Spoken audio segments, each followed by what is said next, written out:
The Strange Orchid by H.G. Wells. The buying of orchids always had in it a certain speculative flavour. You have before you the brown, shriveled lump of tissue, and for the rest you must trust your judgment, or the auctioneer, or your good luck. As your taste may incline, the plant may be moribund or dead, or it may just be a respectable purchase, fair value for your money, or perhaps, for the thing has happened again and again, there slowly unfolds before the delighted eyes of the happy purchaser, day after day, some new variety, some novel richness, a strange twist of the labellum, or some subtler coloration, or unexpected mimicry. Pride, beauty, and profit blossom together on one delicate green spike, and it may be even immortality, for the new miracle of nature may stand in need of a new specific name. And what so convenient as that of its discoverer, John Smithier? There have been worse names.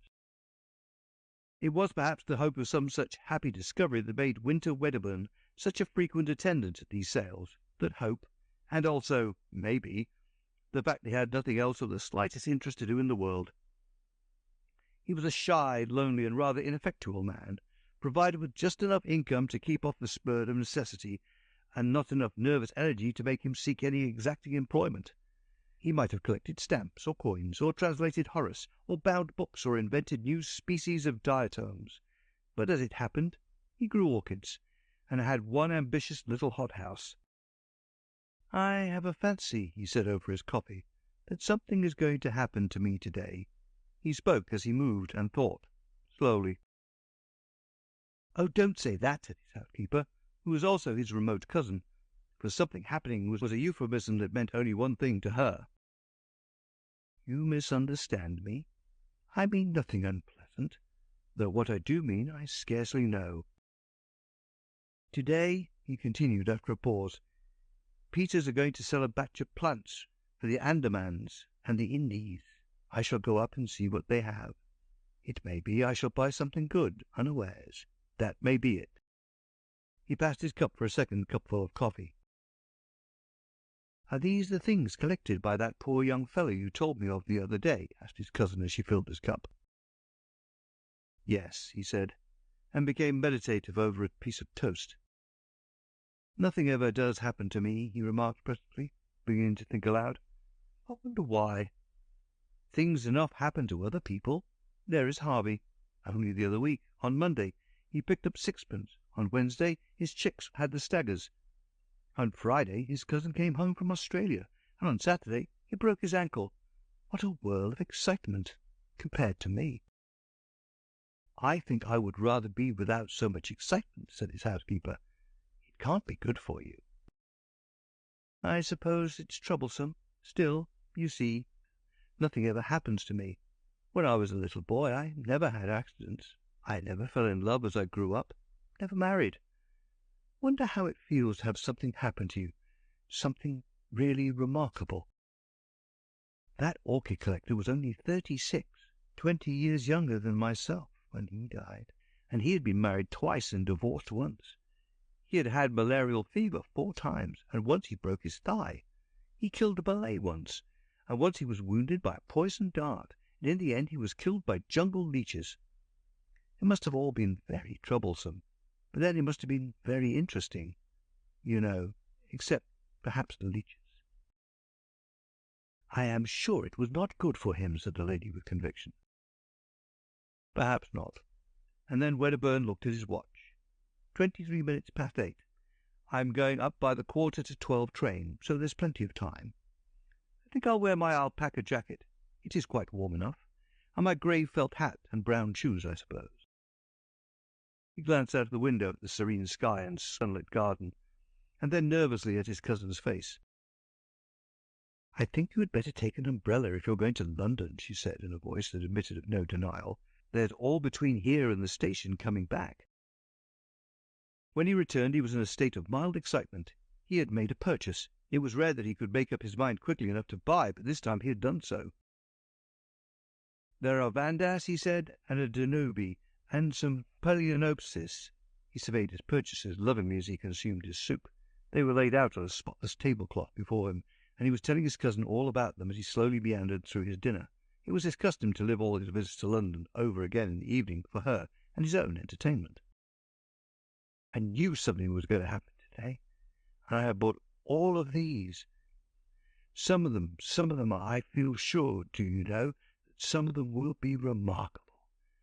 I don't know how it is, but I feel just as sure as if someone had told me that some of these will turn out remarkable. That one," he pointed to a shriveled rhizome, "was not identified. It may be a Phalaenopsis, or it may not. It may be a new species, or even a new genus. And it was the last that poor Batten ever collected." "I don't like the look of it," said his housekeeper. "It's such an ugly shape." "To me it scarcely seems to have a shape." "I don't like those things that stick out," said the housekeeper. "It shall be put away in a pot tomorrow." "It looks," said the housekeeper, "like a spider shamming dead." Wedderburn smiled and surveyed the root with his head on one side.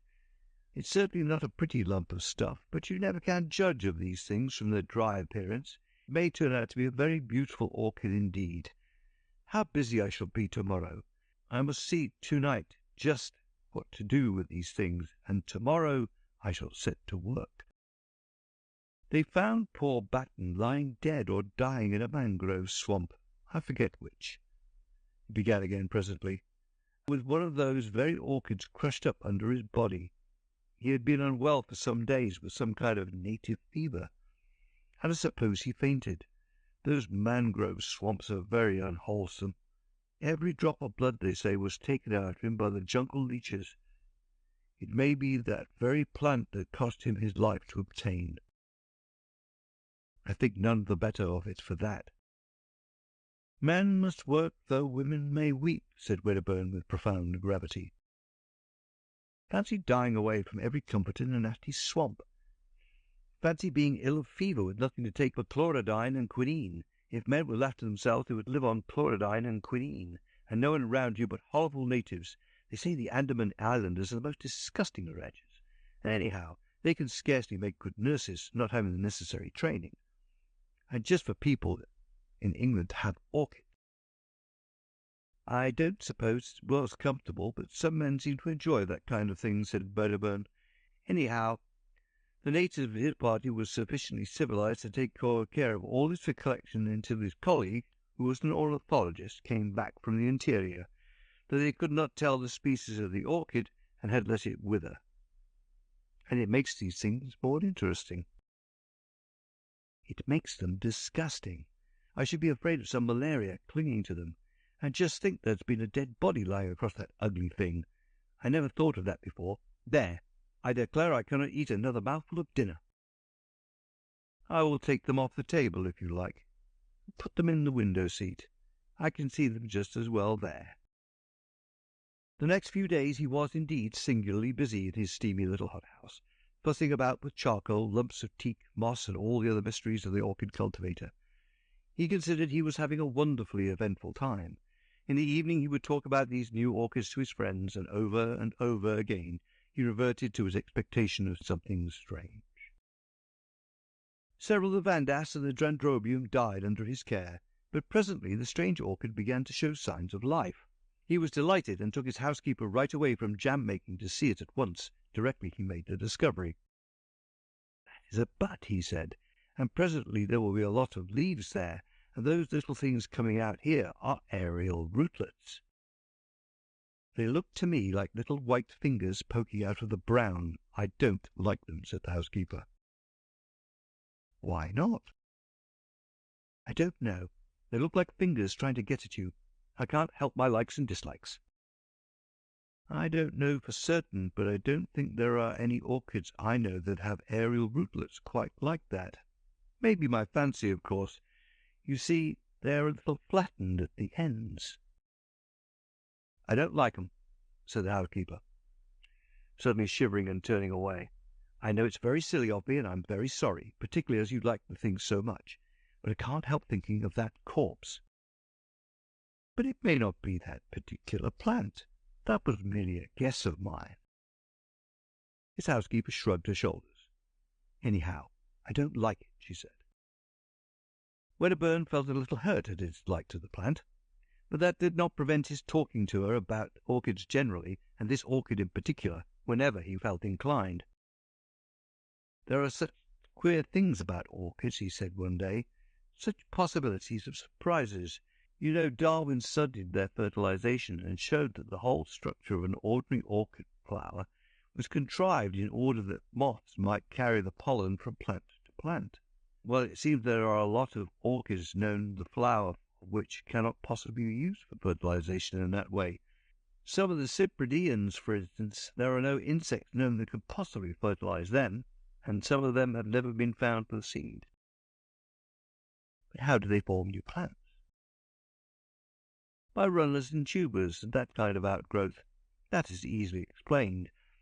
The puzzle is, what are the flowers for? Very likely," he added, "my orchid may be something extraordinary in that way. If so, I shall study it.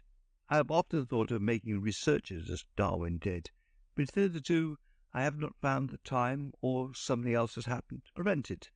The leaves are beginning to unfold now. I do wish you would come and see it."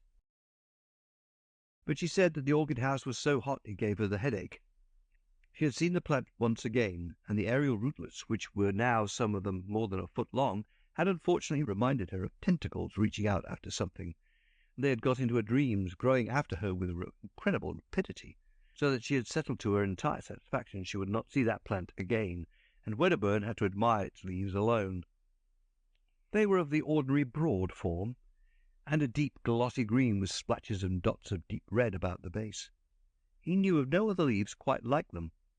The plant was placed on a low bench near the thermometer, and close by a simple arrangement by which a tap dripped on the hot water pipes, and kept the air steamy.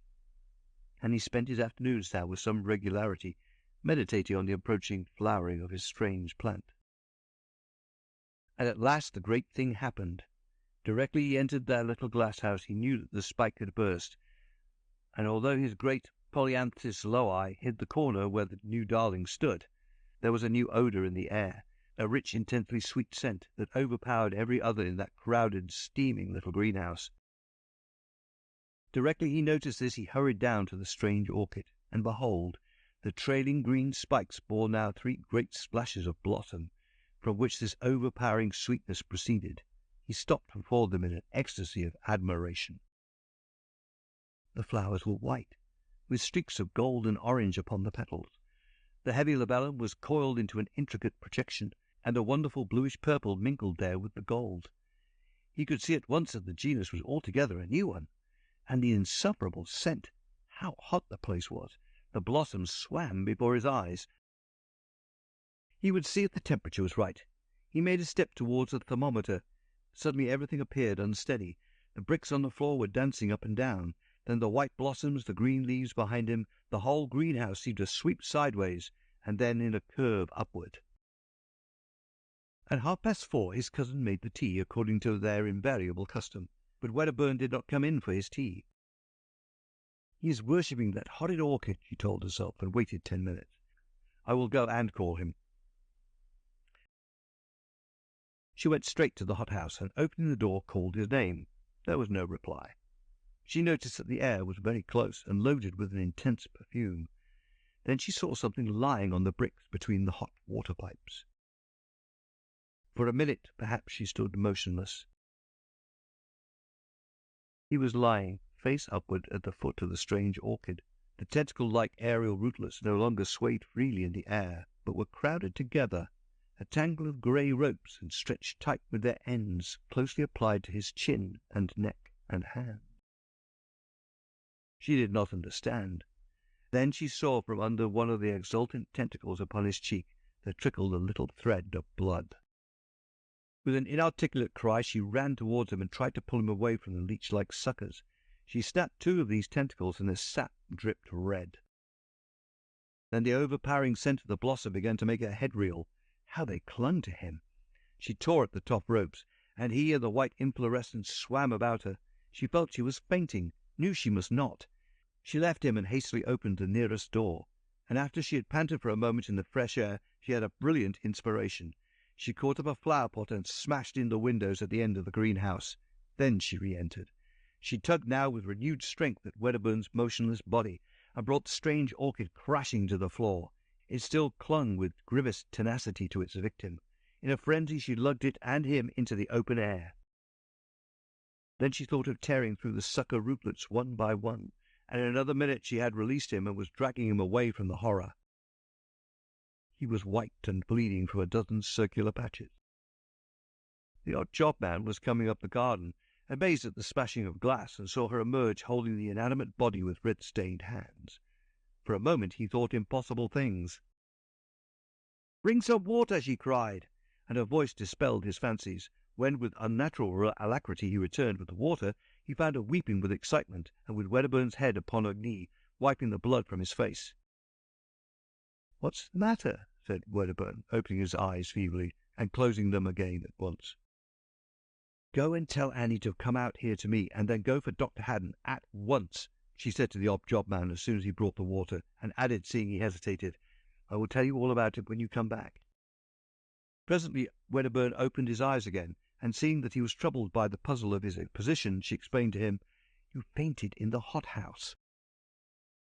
"And the orchid?" "I will see to that," she said. Wedderburn had lost a great deal of blood, but beyond that he had suffered no very great injury. They gave him brandy mixed with some pink extract of meat, and carried him upstairs to bed. His housekeeper told her incredible story in fragments to Dr. Haddon. "Come to the orchid house and see," she said. The cold outer air was blowing in through the open door, and the sickly perfume was almost dispelled. Most of the torn aerial rootlets lay already withered amongst a number of dark stains upon the bricks. The stem of the inflorescence was broken by the fall of the plant, and the flowers were growing limp and brown at the edges of the petals. The doctor stooped towards it, then saw that one of the aerial rootlets still stirred feebly, and hesitated. The next morning the strange orchid still lay there, black now and putrescent. The door banged intermittently in the morning breeze, and all the array of Wedderburn's orchids was shriveled and prostrate. But Wedderburn himself was bright and garrulous upstairs in the story of his strange adventure. If you like the video, put a like, subscribe to the channel and click on the bell to not miss our new videos.